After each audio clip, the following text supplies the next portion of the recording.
Hai, Assalamualaikum. Okay, sekejap je. Sekejap ke? Mungkin agak lama lah ni. I want to show you guys the new Young and Glow lip gloss. Okay, bismillah. Kita ada 1, 2, 3, 4, 5, 6 kotak. Dan setiap kotak ada 3. Dan kat belakang ni korang boleh tengok lah nama-nama yang kita dah label untuk each lip gloss. The best thing about this lip gloss adalah dia walaupun dia gloss tapi dia tak meleleh. You know what I mean? Ada banyak kan kita pakai gloss yang tiba-tiba ni macam kat bawah bibir ni dia akan turun and melekat kat sini kan. But this one dia akan stay. Dia macam dia akan fix kat mulut you, kat bibir you. Apalah korang suka ni kalau dia macam mana. Okay, anyway, let's go. Let's unbox one by one, okay? Unbox. Buka plastik. Thank you. Okay, kita buka first one. Okay, ni lip gloss ni saya dah pilih daripada bulan 9 tahun lepas lagi. Look at that. Look at that. I love it. Dia punya nampak tak perbezaan? Nampak beza dia kan? Dia punya alright.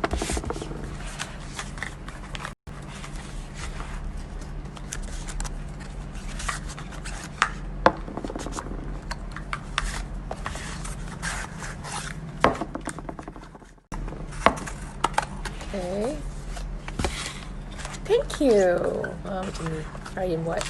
Pandai Ryan.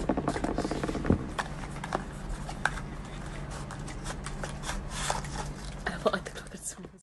Sisi dia. Help me please. Okay. Ni. Ya Allah, banyaknya. Puas aku. Macam tu je.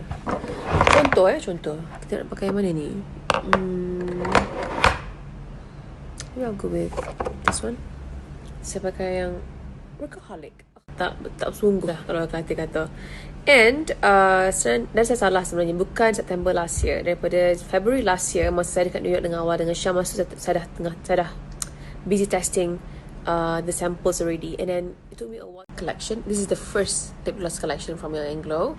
And ni adalah namanya AbsoluteLipsYours. AbsoluteLipsYours. Okay.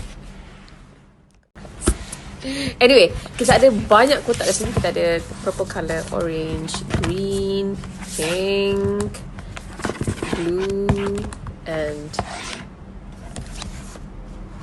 orange, yellow. Sebab kolaborasi ni. Dan macam mana dapatkan collection ni? Hanya daripada ejen Mama Sub Network yang kita akan launch pada bulan ni. Nantikan. Okay, ni semua warna-warna yang ada dalam semua kotak tu.